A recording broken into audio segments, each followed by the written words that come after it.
BJP కురువృద్ధుడు Lal Krishna అద్వానీకి భారతదేశ అత్యున్నత పురస్కారం భారతరత్న అవార్డు ద్రౌపది ముర్ము అందజేశారు.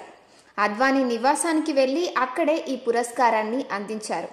రాష్ట్రపతి భవన్లో భారతరత్న అవార్డుల ప్రదానోత్సవం జరిగింది. మరణానంతరం పీవీకి ప్రకటించిన భారతరత్న అవార్డును ఆయన కుమారుడు పివి ప్రభాకర్ రావు అందుకున్నారు. అలాగే మాజీ ప్రధాని చౌదరి చరణ్ సింగ్, హరిత విప్లవ పితామహుడు ఎంఎస్ స్వామినాథన్, బీహార్ మాజీ సీఎం కర్పూరి ఠాకూర్లకు ప్రకటించిన అవార్డులను వారి కుటుంబ సభ్యులు స్వీకరించారు. చరణ్ సింగ్ మనవడు జయంత్ చౌదరి, స్వామినాథన్ కుమార్తె నిత్యారావు, కర్పూరి ఠాకూర్ కుమారుడు రామ్నాథ్ ఠాకూర్లు పురస్కారాలు అందుకున్నారు. అనారోగ్య సమస్యల కారణంగా ఈ కార్యక్రమానికి అద్వానీ హాజరు కాలేకపోయారు.